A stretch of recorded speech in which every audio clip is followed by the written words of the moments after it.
ओम शांति। 20 मार्च 2023। मीठे प्यारे बाबा के आज के मधुर महावाक्य। आज की मुरली के कुछ विशेष पॉइंट्स।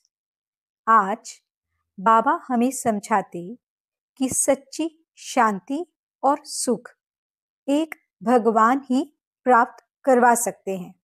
अब हम बच्चों को मुक्ति के लिए बाप को याद कर विकर्म विनाश करने हैं और जीवन मुक्ति के लिए स्वदर्शन चक्रधारी बनना है, पढ़ाई पढ़नी है।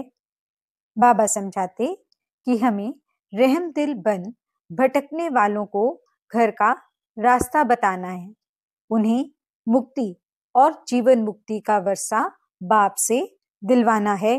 बाबा समझाते कि जो बच्चे रूहानियत में रहकर स्वमान की सीट पर बैठ सर्व आत्माओं की विशेषता, गुण और महानता को देखते हैं, वह सदा सुखी, सदा श्रेष्ठ और सदा प्राप्ति स्वरूप होते हैं। बाबा कहते अभिमान की सीट कांटों की सीट है, इसलिए उस सीट पर कभी नहीं बैठना है। हमें अपनी शुभ भावना से हर आत्मा को दुआ देने वाला और क्षमा करने वाला ही कल्याणकारी बनना है। तो चलिए सुनते हैं आज की बाबा की मीठी प्यारी मुरली। ओम शांति।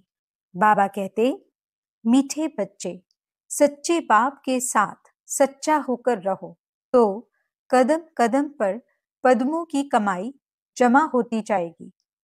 प्रश्न, कौन सी प्राप्ति भगवान के सिवाय दूसरा कोई करा नहीं सकता है? उत्तर, मनुष्यों को चाहना रहती है हमें शांति व सुख मिले। शांति मिलती है मुक्ति धाम में और सुख मिलता है जीवन मुक्ति में। तो मुक्ति और जीवन मुक्ति, इन दोनों चीजों की प्राप्ति भगवान के सिवाय दूसरा कोई करा न सके। तुम बच्चों को अब ऐसी भटकती हुई आत्माओं पर तरस आना चाहिए। बेचारे रास्ता ढूंढ रहे हैं, भटक रहे हैं, उन्हें रास्ता दिखाना है। गीत इंसाफ की डगर पर। ओम शांति। यह गीत भी बच्चों के लिए है, क्योंकि सच्चाई पर, सच्चे बाबा के डायरेक्शन पर बच्चे ही चलते हैं। फिर कई तो अच्छी रीति चलते हैं, कोई नहीं भी चलते हैं। जो चलेंगे वही ऊंच पद पाएंगे, नहीं चलेंगे तो वह ऊंच पद पा नहीं सकेंगे। बाप व साजन के साथ सच्चा रहना है, क्योंकि उनकी सच्ची मत मिलती है, दूसरे सब झूठी मत देते हैं। मनुष्य को सब झूठी ही मत देते हैं। गाया हुआ है, झूठी माया झूठी काया। यहाँ तो झूठ ही झूठ है, सचखंड में झूठ होता नहीं। जिस सचखंड के लिए तुम पुरुषार्थ कर रहे हो, तो बच्चों को बाप से बहुत सच्चा बनना है। फिर भी बेहद का बाप है, सच्चा हो रहने से कदम कदम पर पदमपति होते रहते हैं। झूठे तो पदमपति नहीं बनेंगे। तो बाप के साथ झूठ बोलना बड़ा खराब है। सदैव सच्चा हो रहना चाहिए, नहीं तो सचखंड में इतना पद पा नहीं सकेंगे। अच्छा, यह तो हुई बच्चों प्रति सावधानी। अब बच्चों को किसको समझाने की तरकीब भी सीखना है कि बेसमझ को कैसे समझाएं। बेसमझ क्यों कहा जाता है? क्योंकि मनुष्यों को समझ नहीं है। कहते तो हैं कि मनुष्य सृष्टि रचने वाला परमात्मा है, तो वह हुआ रचता, परंतु रचना को फिर यह पता नहीं है कि हमारा रचता कौन है। भक्ति आदि करते हैं शांति अथवा सुख के लिए। हम तुम भी ऐसे करते थे जबकि बाप नहीं मिला था। कृष्ण का भजन करते हैं, उनको याद करते हैं, उनको मनाने की साधना करते हैं, परंतु उनसे क्या मांगते हैं कुछ पता नहीं रहता। हमारा रचने वाला कौन है कुछ भी नहीं जानते। तुम बच्चे जानते हो, जब तक बाप नहीं मिला था तो हम अनेक प्रकार की साधना भक्ति आदि करते आए। करते करते रिजल्ट क्या हुई? कुछ भी नहीं। सृष्टि को तो तमो प्रधान बनना ही है। फिर इतनी जो साधना करते हैं उससे कुछ मिलता है व नहीं, ये विचार भी नहीं किया जाता है। अब समझते हैं कुछ भी मिलता नहीं। हमको चाहिए क्या, यह भी कोई की बुद्धि में नहीं है।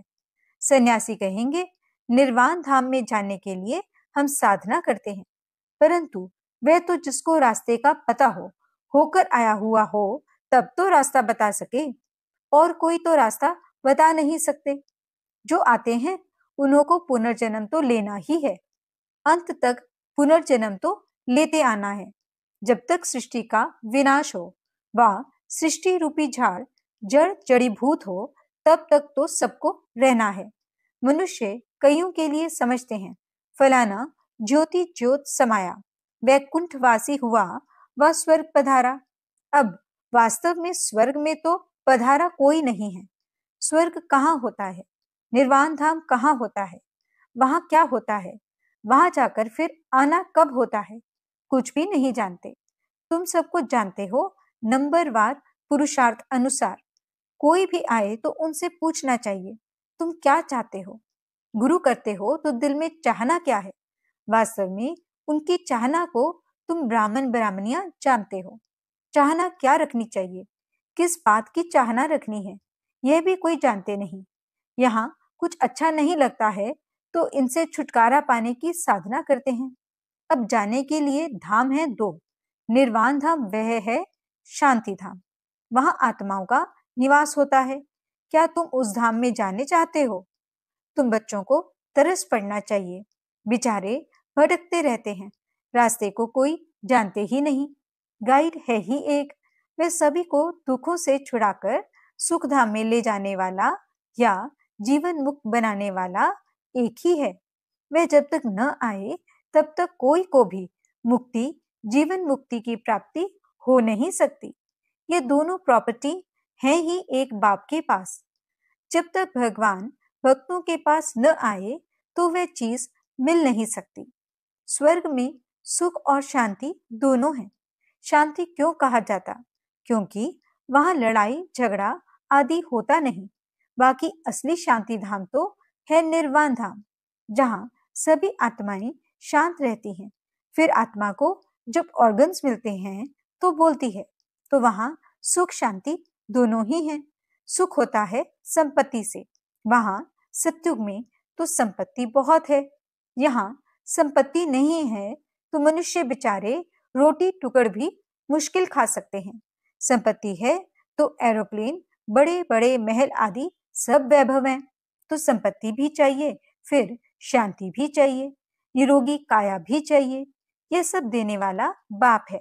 समझाया जाता है ये कलयुग तो है दुख धाम, नई दुनिया है सुख धाम। वहां दुख होता नहीं। पवित्रता, सुख, शांति, वहां सब है। दूसरा है मुक्ति धाम, वहां कोई सदैव रह नहीं सकता। पुनर्जन्म ले फिर पाठ जरूर बजाना है। परम धाम में तब तक रहते हैं जब तक पाठ में आए। सच्चे स्वीट होम को याद करते हैं। नाटक में हमेशा नंबर्स की लिमिट होती है। फलानी ड्रामा में इतने एक्टर्स हैं, यह तो अनादि बना बनाया ड्रामा है, लिमिटेड नंबर है। भारत में 33 करोड़ देवताओं की लिमिट है। इस समय तो बहुत कन्वर्ट हो गए हैं। तो पहले पहले जब कोई आए तो उनसे पूछना है दिल में क्या आश है, क्या चाहते हो। दर्शन से तो कोई फायदा नहीं। गुरु के पास कोई आश लेकर जाते हैं। एक तो आश रहती है कुछ मिले, आशीर्वाद दें, हम फलाने में जीतें। कोई कहते हैं हमको ऐसा रास्ता बताओ जो हम सदैव शांति में रहें। मन बड़ा चंचल है। बोलो शांति तो मिलेगी परम धाम में। एक है शांति धाम, दूसरा है सुख धाम, तीसरा है दुख धाम। तुम क्या चाहते हो? तो फिर हम बताएं कि यह साधना अथवा पुरुषार्थ करो। साधना व पुरुषार्थ एक ही बात है। भक्त साधना करते हैं और जगह जाने लिए अथवा वापस परम धाम जाने लिए। मोक्ष तो कोई पा न सके, ये बना बनाया ड्रामा है। सन्यासी को फिर अपने सन्यास धर्म में आना ही पड़ेगा। क्रिश्चियन धर्म फिर क्राइस्ट द्वारा जरूर स्थापन होगा। सतयुग नई दुनिया में पवित्रता, सुख, शांति सब है। उनको कहा जाता है सुखधाम, शिवालय। यह है वैश्यालय। तुम क्या चाहते हो? शांति चाहते हो? वह तो शांति धाम में मिलेगी, वह भी तब तक जब तक सुख धाम वालों का अर्थात देवी देवताओं का पाठ है। फिर तो नंबरवार सबको पाठ में आना पड़ेगा। तुम भी पुरुषार्थ करेंगे तो वैकुंठ में जाएंगे। भारत वैकुंठ था, यह भीति देनी चाहिए। वर्षा बाप से ही मिलता है, वही आकर बच्चों को अपनी पहचान देते हैं। बाप ही नहीं तो बच्चों को पहचान कैसे होगी? ऐसे तो है नहीं जो समझें कि हम भगवान के बच्चे हैं। अगर ऐसा कहे तो हम पूछेंगे, बताओ भगवान क्या रचते हैं? वह तो स्वर्ग रचते हैं, फिर तुम नरक में क्यों धक्का खाते हो? फिर 84 जन्म बताने पड़े। भगवान ने तुमको स्वर्ग में भेजा, फिर 84 जन्म लेते अब नरक में आकर पड़े हो। अब 84 जन्म पूरे हुए। तुम यह नहीं जानते हो, हम बताते हैं। तुम पहले स्वर्ग में थे, फिर 84 जन्म भोगे हैं। अब फिर बाप और स्वर्ग को याद करो। कमल फूल समान पवित्र रहना होगा।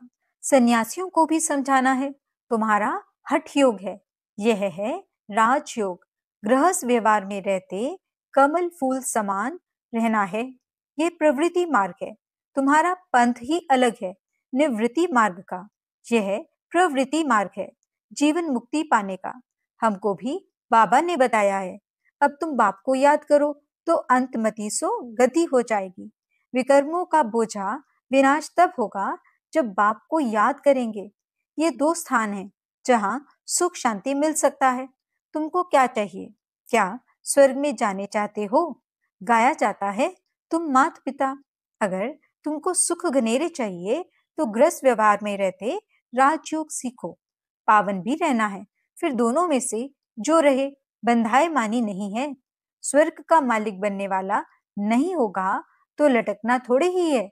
बाप और वर्षे को याद करना है और पवित्र रहना है। एक सन्यासी ने लिखा है, मैं साधु हूँ परंतु रास्ते का पूरा पता नहीं पड़ता है। सुना है आपके द्वारा रास्ता मिलता है। अब क्या करूं? हम आपका बन जाएंगे तो फॉलोअर्स सहित आ जाएंगे, परंतु ऐसे कोई बन नहीं सकते हैं। वे समझते हैं फॉलोअर्स को हम जो कहेंगे वह मानेंगे, परंतु ऐसे तो करेंगे नहीं। बीके का नाम सुनकर कहेंगे इनको जादू लगा है। हाँ, कोई निकल भी आए। बाकी हम कोई सन्यासी के आश्रम को हाथ करने वाले नहीं हैं। समझो कोई समझ लेते हैं ये मार्ग अच्छा है तो क्या हम उनका आश्रम संभालेंगे क्या? हाँ, बच्चियां जाकर भाषण करेंगी, अगर पसंद आएगा तो रहेंगी, बाकी आश्रम को हम क्या करेंगे? लिखा है हम आकर कुछ शिक्षा पा सकते हैं तो उनको लिखना पड़े। तुम साधना करते हो कहाँ जाने लिए? किस एम ऑब्जेक्ट से? किससे मिलने चाहते हो? कहाँ जाने चाहते हो?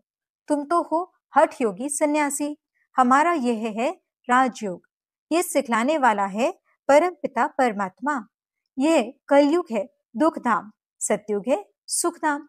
कलयुग में देखो अनेका अनेक धर्म हैं, कितने लड़ाई झगड़े हैं। सतयुग में तो है एक धर्म, वह है सतो प्रधान दुनिया। यथा राजा रानी तथा प्रजा सतो प्रधान। यहाँ है यथा राजा रानी तथा प्रजा तमो प्रधान। यह कांटों का जंगल है, वह फूलों का बगीचा है। तो मार्ग है ही 2, हठ योग और राजयोग। ये राजयोग है स्वर्ग के लिए, राजाओं का राजा स्वर्ग में बनेंगे। स्वर्ग स्थापन करने वाला है परम पिता परमात्मा, वही राजयोग सिखलाते हैं। सन्यासी कहें हम सन्यास में ही रहें तो ज्ञान उठा न सके, गृहस्थ व्यवहार में रहना पड़े। यह एक लॉ है, जिसको छोड़ भागे हो उनका फिर कल्याण करना है। पहले तुम अच्छी रीति समझो, फिर चैरिटी बिगिंस एट होम। तुमने स्त्री को छोड़ा है, अगर बाल ब्रह्मचारी होगा तो माता पिता को छोड़ा होगा, उनको भी समझाना है।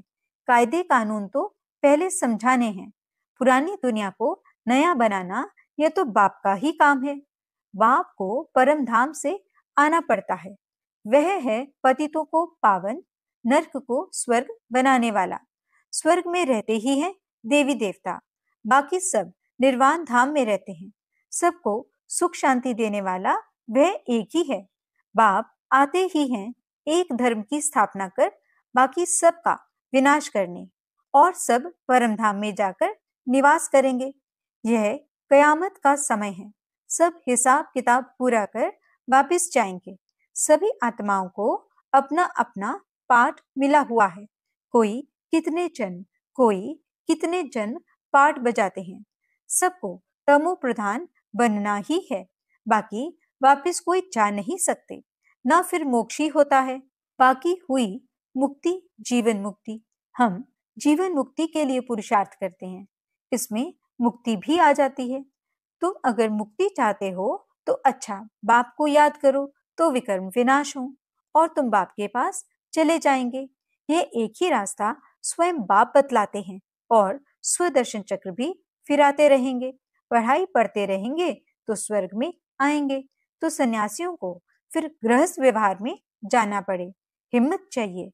एक ज्ञानेश्वर गीता है जिसमें यह लिखा हुआ है, बोला एक बच्चा देकर सन्यास करो तो कुल की वृद्धि होगी। फिर तो कोई बाल ब्रह्मचारी हो न सके। बाल ब्रह्मचारी भीष्म पितामह का तो बहुत मान है, परंतु मनुष्य तो एक दो पर एतबार भी नहीं करते हैं। समझते हैं गृहस्थ में रहते और विकार में न जाएं। यह हो नहीं सकता। लेकिन उन्हें कोई भगवान सर्वशक्तिवान की मदद थोड़े ही है। न कोई में राजयोग सिखाए स्वर्ग की स्थापना करने की ताकत है। सबको दुखों से छुटकारा दिलाकर सुख में ले जाना, यह सिवाय परमात्मा के कोई कर नहीं सकता। दोनों दरवाजों की चाबी बाप के पास है। स्वर्ग का फाटक खुलता है तो मुक्ति का भी खुलता है। मुक्ति में जाने सिवाय स्वर्ग में जा कैसे सकते? दोनों गेट्स इकट्ठे खुलते हैं। अच्छा, मीठे मीठे सिकिलदे बच्चों प्रति माता पिता बाप दादा का याद प्यार और गुड मॉर्निंग। रूहानी बाप की रूहानी बच्चों को नमस्ते। हम रूहानी बच्चों की रूहानी बाप दादा को दिल व जान, सिक व प्रेम से नमस्ते नमस्ते नमस्ते जी। गुड मॉर्निंग बाबा, शुक्रिया बाबा। धारणा के लिए मुख्य सार। पहला पॉइंट, मुक्ति के लिए बाप को याद कर विकर्म विनाश करने हैं और जीवन मुक्ति के लिए स्वदर्शन चक्रधारी बनना है, पढ़ाई पढ़नी है। दूसरा पॉइंट, रहम दिल बनकर भटकने वालों को घर का रास्ता बताना है। मुक्ति और जीवन मुक्ति का वर्षा हर एक को बाप से दिलाना है। वरदान, रूहानियत में रहकर स्वमान की सीट पर बैठने वाले सदा सुखी सर्व प्राप्ति स्वरूप भव। हर एक बच्चे में किसी न किसी गुण की विशेषता है। सभी विशेष हैं, गुणवान हैं, महान हैं, मास्टर सर्वशक्तिमान है। यह रूहानी नशा सदा स्मृति में रहे, इसको ही कहते हैं स्वमान। इस स्वमान में अभिमान आ नहीं सकता। अभिमान की सीट कांटों की सीट है, इसलिए उस सीट पर बैठने का प्रयत्न नहीं करो। रूहानियत में रहकर स्वमान की सीट पर बैठ जाओ तो सदा सुखी, सदा श्रेष्ठ, सदा सर्व प्राप्ति स्वरूप का अनुभव करते रहेंगे। स्लोगन, अपनी शुभ भावना से हर आत्मा को दुआ देने वाले और क्षमा करने वाले ही कल्याणकारी हैं। अच्छा, ओम शांति।